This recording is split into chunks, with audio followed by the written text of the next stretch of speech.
The Little Prince. To Leon Worth. I ask children to forgive me for dedicating this book to a grown-up. I have a serious excuse. This grown-up is the best friend I have in the world. I have another excuse. This grown-up can understand everything, even books for children. I have a third excuse. He lives in France, where he is hungry and cold. He needs to be comforted. If all these excuses are not enough, then I want to dedicate this book to the child whom this grown-up once was. All grown-ups were children first, but few of them remember it. So I correct my dedication to Leon Worth when he was a little boy. Chapter 1. Once, when I was 6 years old, I saw a magnificent picture in a book called True Stories from Nature about the primeval forest. It was a picture of a boa constrictor in the act of swallowing an animal. Here's a copy of the drawing. In the book, it said, boa constrictors swallow their prey whole without chewing it. After that, they are not able to move, and they sleep through the 6 months that they need for digestion. I pondered deeply, then, over the adventures of the jungle, and after some work with a colored pencil, I succeeded in making my first drawing. My drawing number 1. It looked like this. I showed my masterpiece to the grown-ups and asked them whether the drawing frightened them. But they answered, "Frightened? Why should anyone be frightened by a hat?" My drawing was not a picture of a hat.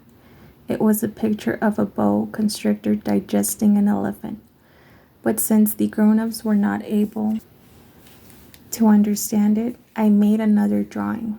I drew the inside of the boa constrictor so that the grown-ups could see it clearly.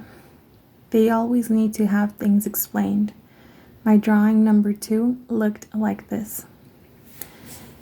The grown-ups' response this time was to advise me to lay aside my drawing of boa constrictors, whether from the inside or the outside, and devote myself instead to geography, history, arithmetic, and grammar. That is why, at the age of 6, I gave up what might have been a magnificent career as a painter. I had been disheartened by the failure of my drawing number 1 and my drawing number 2. Grown-ups never understand anything by themselves, and it is tiresome for children to be always and forever explaining things to them. So then I chose another profession and learned to pilot airplanes.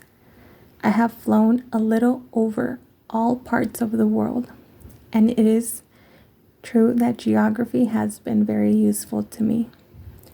At a glance, I can distinguish China from Arizona.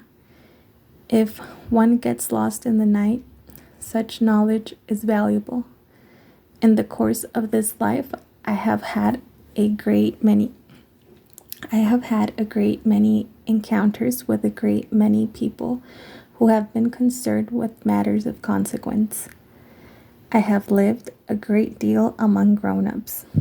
I have seen them intimately, close at hand, and that hasn't much improved my opinion of them. Whenever I met one of them who seemed to me at all clear-sighted, I tried the experiment of showing him my drawing number 1, which I have always kept. I would try to find out, so if this was a person of true understanding. But whoever it was, he or she would always say, "That is a hat."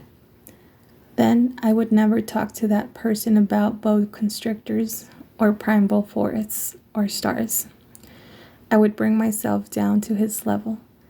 I would talk to him about bridge and golf and politics and neckties. And the grown-up would be greatly pleased to have met such a sensible man.